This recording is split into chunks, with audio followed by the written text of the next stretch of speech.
मौनी अमावस्या का बहुत धार्मिक महत्व है। आदि शुद्धि, पितृ तर्पण, आध्यात्मिक उन्नति है। मान्यता है कि इस दिन मौन व्रत और गंगा स्नान से पापों का नाश होता है और मोक्ष मिलता है और पितरों का आशीर्वाद प्राप्त होता है, जिससे जीवन में सुख और शांति आती है।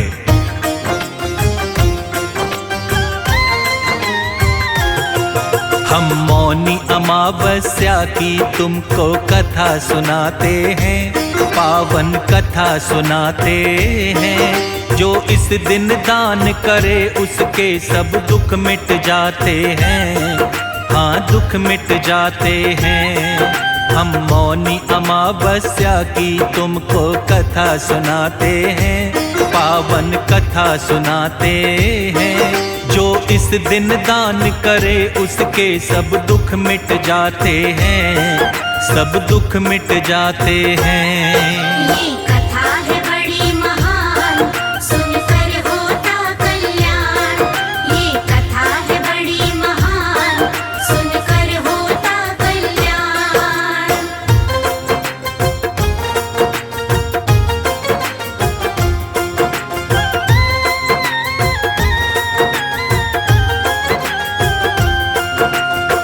मौनी अमावस्या एक ऐसा दिन है जब भक्त शारीरिक और मानसिक रूप से स्वयं को पवित्र करते हैं और अपने पूर्वजों को सम्मान देते हैं तथा आध्यात्मिक उन्नति के लिए मौन और दान का मार्ग अपनाते हैं।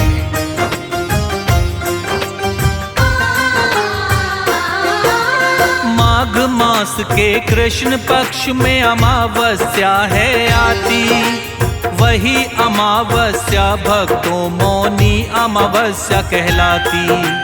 मौनी अमावस्या के दिन मौन जो साधक रहता, मन शांत रहता है, इंद्रिय वश में वो है रखता। गंगा नदी में शुद्ध भाव से करता जो स्नान, पापों से उसे मुक्ति मिलती, हो जाता कल्याण।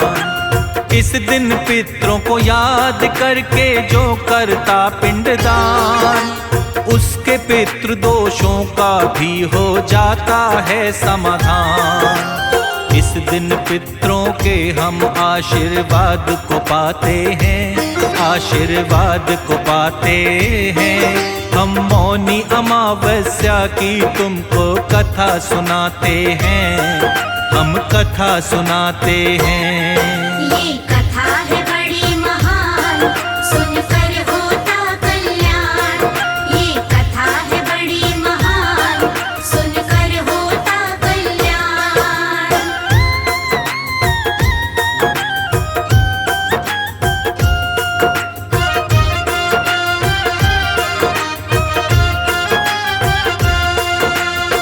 मौनी अमावस्या के दिन जो भी साधक मौन रहकर शुद्ध भाव से विष्णु जी की भक्ति करते हैं, उसे धन धान्य और सुख समृद्धि की प्राप्ति होती है। इस दिन दान करने से कुंडली के दोषों से भी मुक्ति मिल जाती है और इस दिन मौन व्रत करने से वाक सिद्धि प्राप्त होती है।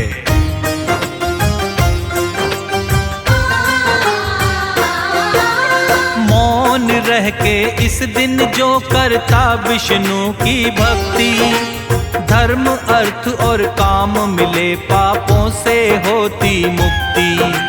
मौनी अमावस्या का रखता जो साधक उपवास, दूर सभी हो जाते संकट, मिट जाते संताप। कभी न घिर संकट से जो करता इस दिन है दान, ग्रह दोष मिट जाता है, पितृ पाते मोक्ष का धाम। सूर्य देव की तरह ही उसका बढ़ता सदा परताप। सूर्य देव का अर्घ्य लगाए कर मंत्रों का जाप।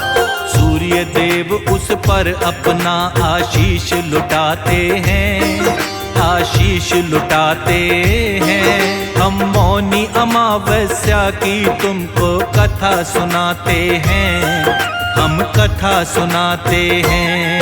ये कथा है बड़ी महान, सुनकर होता कल्याण। ये कथा है बड़ी महान, सुनकर होता कल्याण।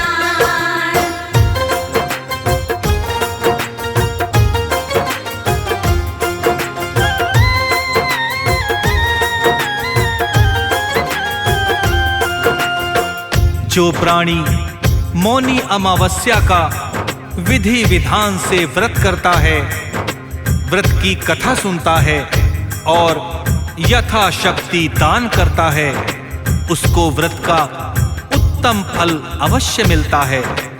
मौनी अमावस्या व्रत कथा का अलग महत्व है और वो यह है कि पुण्य पाप के फल, पति पत्नी के सौभाग्य और अकाल मृत्यु का निवारण होता है।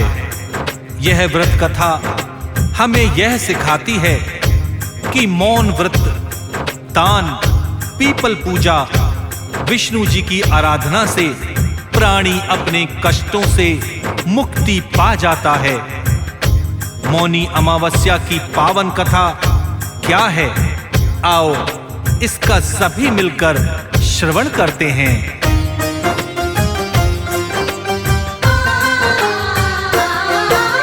प्राचीन काल की बात है भक्तों, आओ तुम्हें बताएं। मौनी अमावस्या की कथा है, अपना ध्यान लगाएं।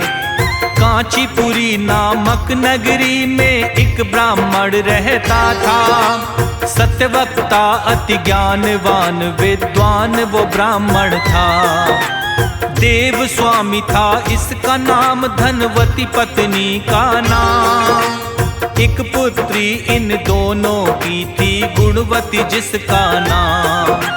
देव स्वामी नामक ब्राह्मण के पुत्र थे भक्तों साथ। विवाह सभी का हो गया था सुयोग कन्याओं के साथ। लेकिन ब्राह्मण पुत्री का विवाह नहीं कर पाते हैं, हाँ नहीं कर पाते हैं। हम मौनी अमावस्या की तुमको कथा सुनाते हैं, हम कथा सुनाते हैं। ये कथा है बड़ी महान, सुनकर होता कल्याण। ये कथा है बड़ी महान, सुनकर होता कल्याण।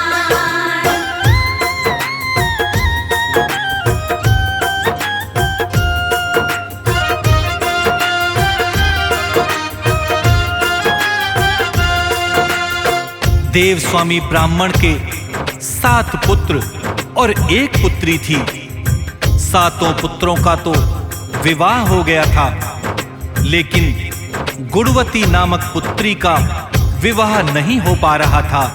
अपनी पुत्री के विवाह के लिए योग्य वर की तलाश हेतु अपने बड़े बेटे को परदेश भी भेजा, किंतु सफलता नहीं मिल पाई।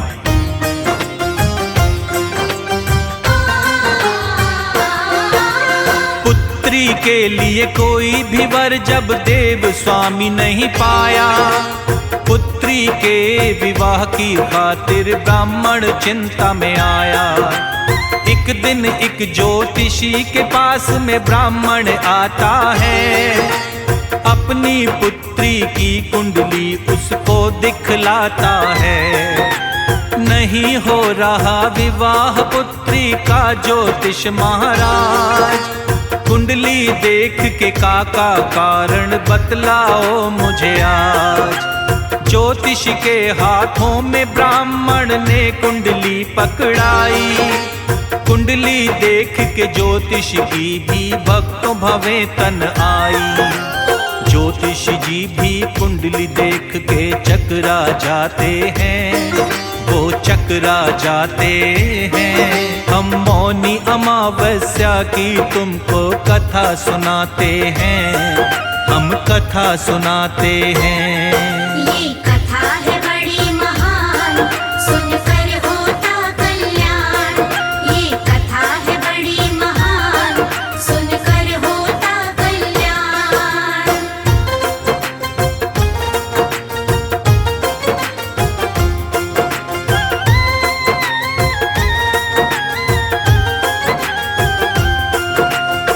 जब देव स्वामी ब्राह्मण को अपनी पुत्री गुणवती के लिए कोई सुयोग्य वर नहीं मिल पाया तो उसके मन में ये विचार आया कि क्यों ना पुत्री की कुंडली किसी ज्योतिषी को दिखलाई जाए। ये सोचकर ब्राह्मण गुणवती की कुंडली लेकर एक ज्योतिषी के पास जाता है और उससे कुंडली देखने के लिए कहता है। जैसे ही ज्योतिषी कुंडली देखता है वो भी घबरा जाता है और ब्राह्मण से कहता है,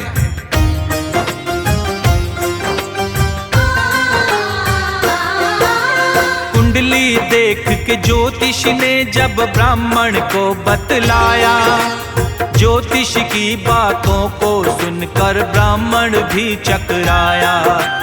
ज्योतिष बोला, कुंडली में तो दोष बड़ा है भारी, फेरों के समय ही विधवा हो जाएगी बेचारी। हाथ जोड़कर ब्राह्मण बोला, कोई उपाय बताएं, जिस उपाय को करने से निवारण इसका हो जाए। ज्योतिष ने तब ब्राह्मण को इसका उपाय बतलाया, कैसे निवारण करना है ब्राह्मण को सब समझाया। क्या समझाते हैं फिर ज्योतिष तुम्हें बताते हैं, हाँ तुम्हें बताते हैं। हम मौनी अमावस्या की तुमको कथा सुनाते हैं, हम कथा सुनाते हैं। ये कथा है बड़ी महान, सुनकर होता कल्याण। ये कथा है बड़ी महान, सुनकर होता कल्याण।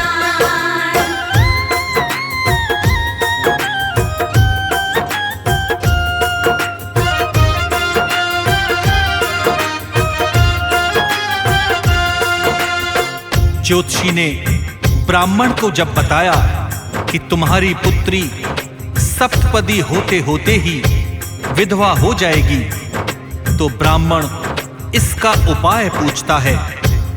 तब ज्योतिषी कहता है कि सिंघल द्वीप में सोना नाम की एक धोबिन रहती है, उसको अपने घर बुलवाओ, उसकी पूजा के द्वारा ही यह मृत्यु योग टल सकता है।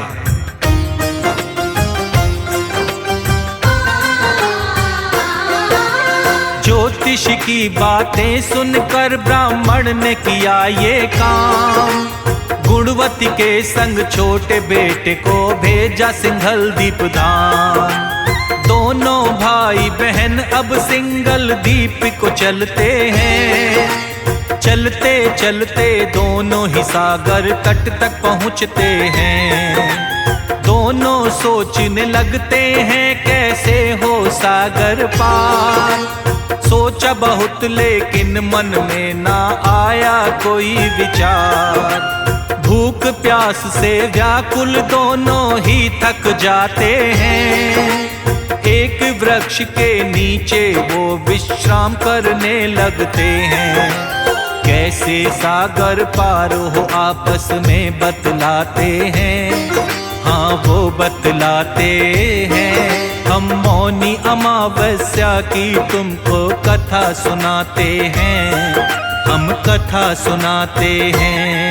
ये कथा है बड़ी महान, सुनकर होता कल्याण। ये कथा है बड़ी महान, सुनकर होता कल्याण।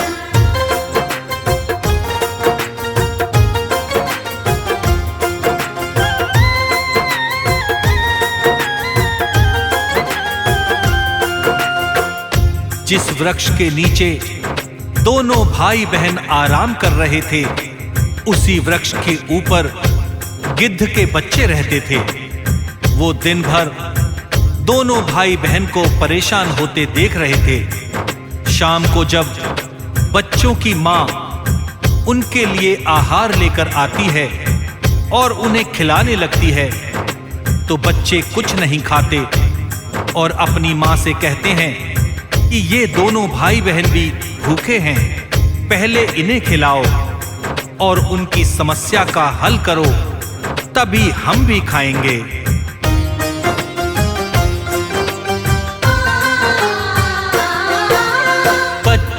बातें सुन गिद्धनी आई इनके पास। आकर बोली जान ली मैंने तुम्हारे मन की बात। पहले भोजन कर लो तुम्हारी इच्छा पूरी करूंगी। सोमा के घर सागर पार मैं तुमको पहुंचा दूंगी। गिद्धन की बातें सुन करके हुआ इन्हें विश्वास। जल्दी पूरी हो जाएगी इनके मन की आस। हाथ जोड़कर दोनों ने फिर प्रेम से भोजन खाया।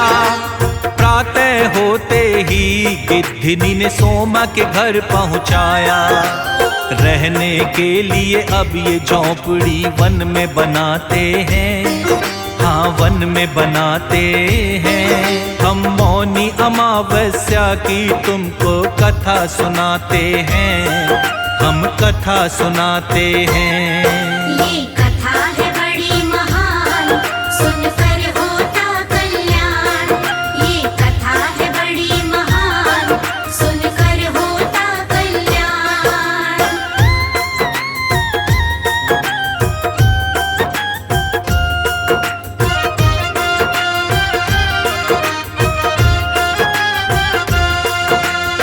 वे दोनों पास के ही वन में झोपड़ी बनाकर रहने लगते हैं। उन्होंने अपनी सेवा भाव से सोमा को प्रसन्न करने का निश्चय किया। दोनों रोजाना सुबह अंधेरे में उठकर सोमा का घर झाड़कर लीपकर पोत दिया करते थे। सोमा को हर रोज इतने ढंग से अपना घर लिपा पुता देख बड़ा आश्चर्य होता था। सोमा ने अपनी बहू से पूछा तो बहू बोली, हमारे अलावा कोई तीसरा नहीं है, इसलिए हम ही करते हैं। किंतु सोमा को विश्वास नहीं हुआ।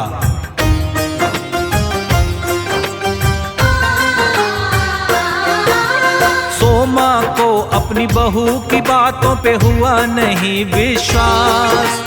लेकिन इसका एक दिन भक्तों खुल जाता है राज। सोमा को दुख होता है कि सारे घर की सफाई एक ब्राह्मण की कन्या करती है और उसका भाई। सोमा ने उन दोनों से फिर इसका पूछा कारण। भाई बहन ने अपने मन की बतलाई उसे उलझन। आज से ही ये काम करो बंद, सोमा उनसे बोली। जो चाहोगे मुझसे तुम दोनों की सेवा करूंगी। अपनी सेवा भाव से वो सोमा को मनाते हैं, सोमा को मनाते हैं। हम मौनी अमावस्या की तुमको कथा सुनाते हैं, हम कथा सुनाते हैं। ये कथा है बड़ी महान, सुनकर होता कल्याण। ये कथा है बड़ी महान, सुनकर होता कल्याण।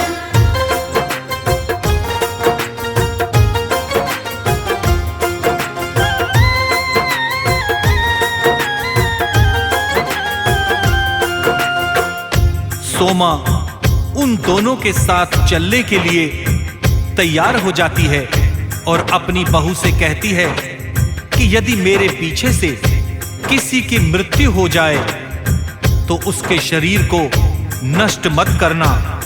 बहू को समझाकर सोमा दोनों के साथ कांचीपुरी आ जाती है और दूसरे ही दिन गुणवती का विवाह हो जाता है।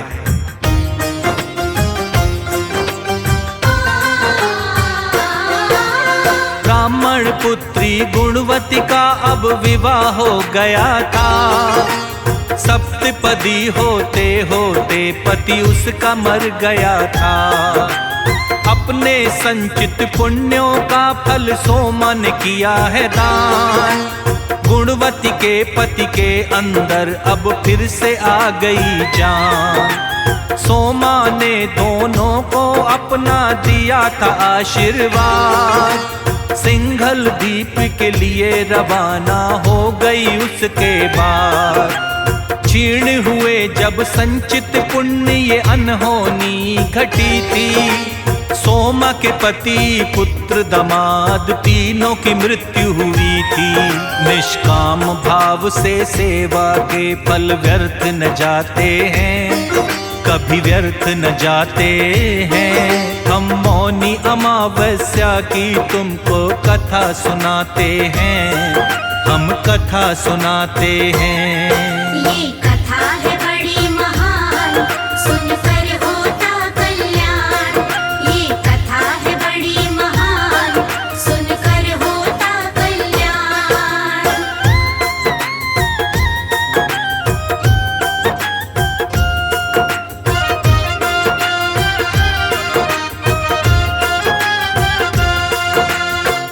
अपने संचित पुण्यों का फल सोमा गुणवती के पति के लिए दान दे देती है।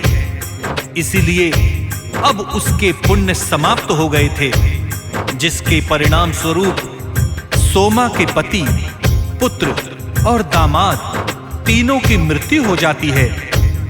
सोमा को जब इसकी सूचना मिलती है तो सोमा नए पुण्य अर्जित करने के लिए मार्ग में ही रुक जाती है और एक पीपल वृक्ष की छाया में विष्णु जी का पूजन करती है और पीपल वृक्ष की 108 परिक्रमा करने लगती है।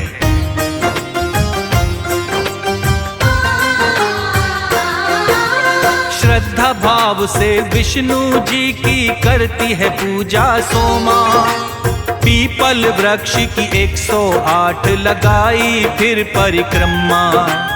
ऐसा करके सोमा ने फिर पुण्य कर लिए अर्जित। इतना करते ही पति पुत्र दामाद हो गए जीवित। विष्णु जी ने सोमा पर अपनी कृपा बरसाई। सुख वैभव दौलत शोहरत सोमा के घर में आई। निष्काम भाव से सेवा कर सोमा ने ये फल पाया। विष्णु जी की भक्ति करके अपना भाग्य जगाया।